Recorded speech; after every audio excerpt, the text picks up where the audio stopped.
Good evening, everyone. Appreciate you all staying a little later than normal on this 2-day draft process. First, I want to say successful draft night for the Wizards. We added 2 players, but more importantly, 2 people who we feel fit us and where we are going. Secondly, we were blessed to have a tremendous draft room tonight in this facility. So thank you, Cisco, Jim Van Stone, our partnership group, for making sure we had our ability to do the draft. With Cap One, where we normally do it going under renovations, we found a beautiful home to do the draft, and it made our job a lot easier tonight, and we look forward to it moving forward. So as you guys know, each night in the draft is different. Every draft is different. Tonight we walked in with 6 and 8. We're able to kind of move a little bit, but acquire 2 players in Trey and Will who we feel are really skilled wings, skilled basketball players who know how to move the scoreboard and will continue to get better at doing that, but players who have a real passion for the game. These dudes are hoopers, they're workers, they are serious craftsmen, they care about getting better, and they wanted to be here, and that's important to us, adding those type of players. So I think we're happy with night 1. Picked up a pick to get back in the draft tomorrow night in round 2. So all the scouts and strategy, everybody's still downstairs trying to figure out what we do tomorrow. But I wanted to make sure I came up here, spoke with you guys first, and can answer any questions that you guys have. Raise your hand and we'll bring the microphone over to you. I will. Just how good of a shooting prospect is Trey Johnson? Really good. Obviously one of his bigger strengths. Trey, when you look at how well he shot the ball off the dribble and as well as off the catch, 41% catch and shoot, 39. That's impressive at his size. I think pound for pound, if he's not the best shooter, one of the best shooters in the draft, but that's not his only skill. And he's someone that can make plays for others. He averaged 19 points a game in the SEC, led the whole conference in scoring as a freshman, like in conference play. That's hard to do. And he did it with pretty high level efficiency shooting the ball. So we're excited to add that to a team like ours. And he said that it was very memorable that you showed him highlights of plays that he took off, and it motivated him, and he's still thinking about it, he's continued to think about it. So can you kind of tell us your side of that story? I got to get in front of him and tell him stop sharing house secrets, first off. I don't know if it was highlights, lowlights, or what it is, but when we bring guys in, we make sure that we get a feel for who they are. They get a feel for who we are and spend a lot of time here. And we're not going to sugarcoat everything. Michael and I, it's important to be transparent. There's a lot to like with Trey. But there are some areas he's got to grow in just like every other 19-year-old player. And we'd rather address it on the front end, see if he can improve upon it, see what his answers are. And it was just fun banter conversations. I'd say he had a film session with BK and the coaching staff. It was probably a little nicer than mine. But in both of those, he showed his IQ. And that's what really stood out. His ability to remember plays, his ability to say, what could you have done differently? During the workout, we throw him in positions and offense and the plays that we run and see how quickly he picks up on it. And the guy's a sponge. He has a high IQ. So the film sessions were fun, but he's got to keep that to himself next time. Hey, Will, back here. Good to see you all the way back here.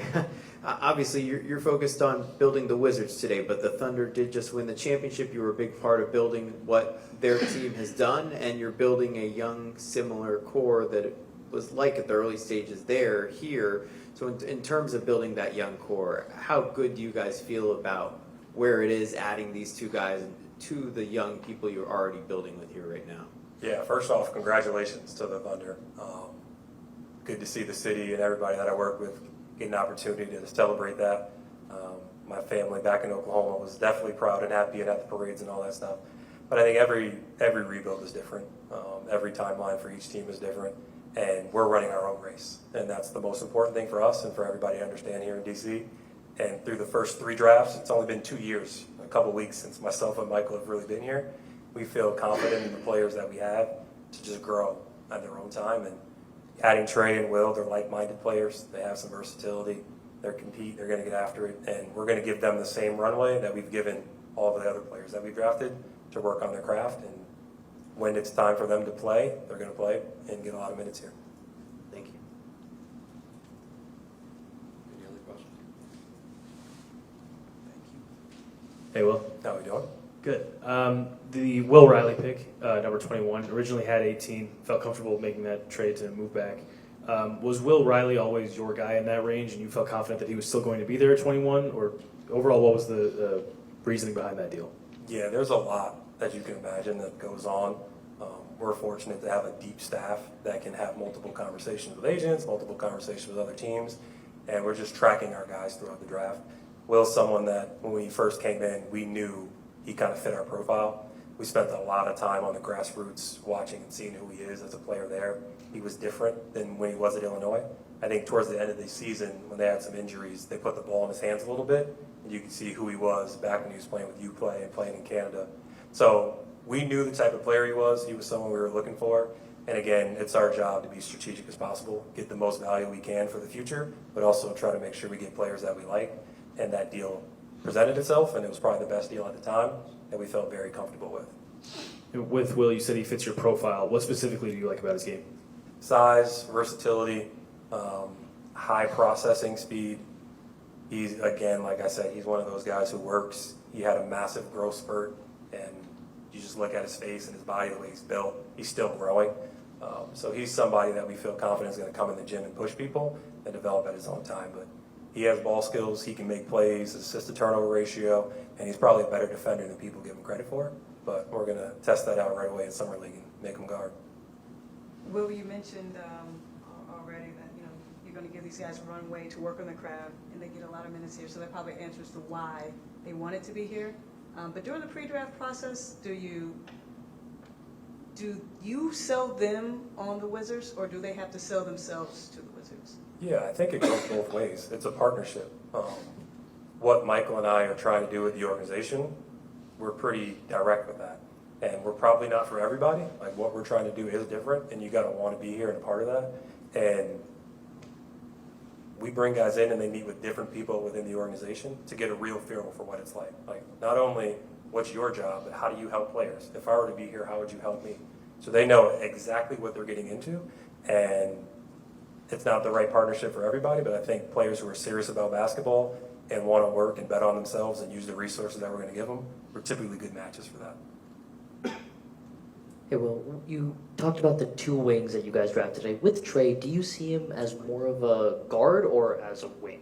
Can you repeat the first part I missed? Sorry. When you talked about Trey and Will originally, you called them two wings, so I was just curious, do you see Trey as more of a guard, or do you see him as like a big guard, or more on the wing side? Yeah, these guys are versatile. Like, you see Bub, you see Keyshawn, you see Bilal, like, get the ball, rebound, you see Alex, rebound the ball, bring it up, and then we'll play from there. So we see them playing different positions, 1, 2, 3, maybe even some 4 in smaller lineups, but they fit the type of mold we've drafted, where you have multiple decision makers, multiple handlers, and now guys who can spread the floor again.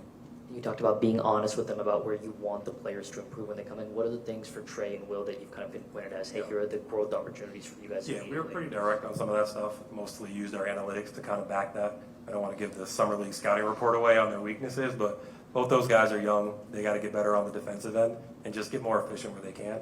But a lot of stuff is just really for first-year players, catching up with the speed of the game, working on their bodies, improving their habits, things like that. That'll go a long way. But fortunately, these two guys, they eat the gym. Like, they're in there, they're workers, and it's in their DNA. So I feel pretty good about whatever their weaknesses are, them at least shoring those up.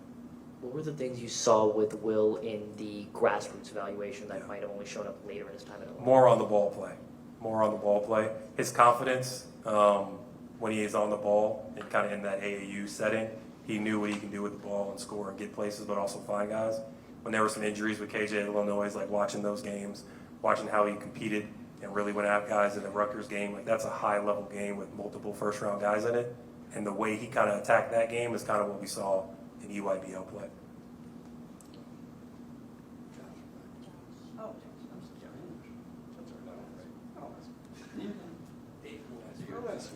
Sure, why not? You mentioned that this is your third draft. Obviously, this roster's been flipped. Yeah. It's not finished, I know, but you've got a lot of your guys in position now. I don't know if you can talk about other moves that you've made that can't be announced until July 6th, but it would seem to me that you are now in a position where the young guys are going to get the bulk of the minutes going forward, that you're not going to try to pair them with veterans and have the veterans bring them along. Am I reading that right? Probably not completely on that one. I think you're right. I can't completely comment on everything we did yesterday. I will say that days like that, those are challenging decisions for any organization, especially one when you're in a rebuilding process. So you have to always remember to keep the main focus on the main focus and put ourselves in position to maximize where we're trying to go. And for us, that's long-term success. That's kind of going to be where we're at.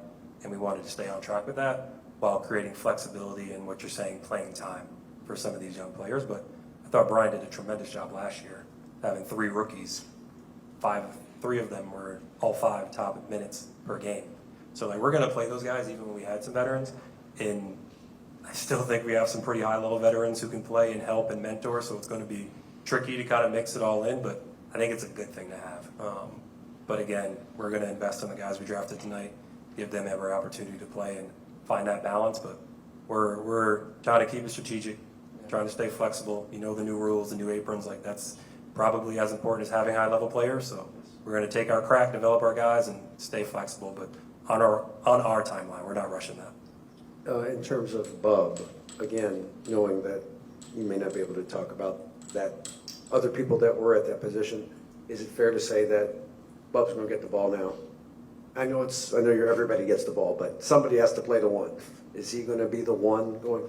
Yeah, I think there's a lot of room to kind of talk about that, but we feel confident when Bub has the ball, and we want to make sure that we're playing a style where everybody touches it. But he's going to take a step this summer. He's been in the gym with Key, with Alex, with Justin, with AJ. Like, these guys have been back since May 1st. It's pretty impressive, the work that they've been putting in, and they're ready for the challenge, and they're ready for more opportunity. And we kind of like saying, hey, go get it, go earn it. Everybody's going to get a chance, and that'll take care of itself. We'd rather have people do it that way than just give things out to them. But I think he'll be ready for Summer League. Hi, Will. Hi. Hello. In talking with Trey and Will, they both use words like family-like, connectedness to describe the environment here during their visits. What does that say about the values you and your staff have been able to instill, and is that something that you want them to walk away with? Yeah, I think that's who we are at our core. We're a player-centric building, but we're a people-first organization. And I can't tell you the effort that Amber Nichols puts into planning these draft workouts and spending time and dinner and really getting to know these people. Anna Lee, Jalen, like the experienced people that just make sure that guys have a great experience when they come here, because these guys are traveling. They're going workout to workout. They're staying in hotels. You want to make sure that they're comfortable while they're here. But we don't want to just roll the balls out for the workout. Coach Keith and Cody like specifically building workouts to answer questions that we have about them, so it's more intentional. They get to touch the PPE departments. They get to sit down to talk with analytics to learn about themselves, but also how we look at things. Like, it is a family atmosphere, and when I call them, it's not like, hey, thanks, who am I going to be working with? They're like, hey, I can't wait to see this person again. Can't wait to come in and I know where I fit. Like, we feel better about that. But again, it's about actions, not about words. We care about people. We care about the community. We want it to feel like a family, and we want these guys out in the community. And I think once you get to know these guys, our fans are going to love them. Well, we know that Trey is a really good shooter, a particularly accomplished college shooter, but what, if you were to break down his shot, what makes him the shooter he is? The ball going in a lot. And I expect it to continue. If you watch him go through a workout, the repetition, it's the same shot every time. He can speed it up. He can mid-range, deep, 4-pointers. Like, I'm not going to oversell his shooting. Like, this guy does that for a living, and he's going to get paid to do it. It's a repeatable shot every single time. I'm not asking you to compare Keyshawn's game to Will Riley's game, but do you see similarities in maybe how the rest of the league didn't quite value them in the way that the Wizards valued them and their feel for the game? I'll say this, it was a deep draft. It was really hard to make some of these decisions when you're going through and looking at the players that are available and the different picks that are being moved around. I think when you go and study this draft, that people drafted for them. They drafted for their fit. And for us, you talk about Keyshawn, who I think is going to be someone that you see the work he's really putting in and how his year 2 is going to look. You guys are going to be excited to see the gains that he's making. Hopefully you do that with every player. And with Will, he again is someone that's big, that's tall, that's versatile. Probably wasn't known as much for being a two-way player who we're going to harp to continue to do that. But he's got some special skills with the ball that he didn't get to unlock. And for us, being on the grassroots circuit, being on that stuff early gives you a head start. And that's why we have our grassroots scouts out there early. I'm telling them, like, make sure I don't skip EYBL. Like, I got to go see those dudes because that's important. The game is different when you're drafting these dudes off 1 year, 6 months on campus. So we think there's more there to unlock. That's why we had him as high as we did, and we're happy to have him, happy to have Keyshawn, because those guys will be in the gym all night. I can guarantee that. Hey, Will. So you mentioned earlier that you liked what you saw when Will got the chance to get more on ball due to some injuries. It was kind of a similar story for Keyshawn at Miami, and Bub, too, sort of moved on and off the ball at Pitt. How much do you value getting actual tape from these guys in real game situations that they can play both on and off the ball? It's invaluable. I also want to say that we have a very deep scouting department. Like Ted, Michael allow us to have a deep roster and really use resources to travel and see a lot of these guys live, go to their practices, because you don't just want to see them in game situations. And obviously we watch film as well. So Amber kind of leads that group, make sure that we have full coverage. We have people in the analytic department that flag, like, hey, higher usage this game. Someone's injured. Try to go watch that stuff. So it's all connected. We try to make sure that what we're seeing is connected with what we're reading through the numbers. And obviously the intel when you're talking to all the people around them, that you're drafting your type of people. But finding those type of games when other players are injured and they get to do more, that gives you those little glimpses to study. But again, there's different ways to evaluate, but that's just a piece that we look forward to. Thank you. Thank you, guys.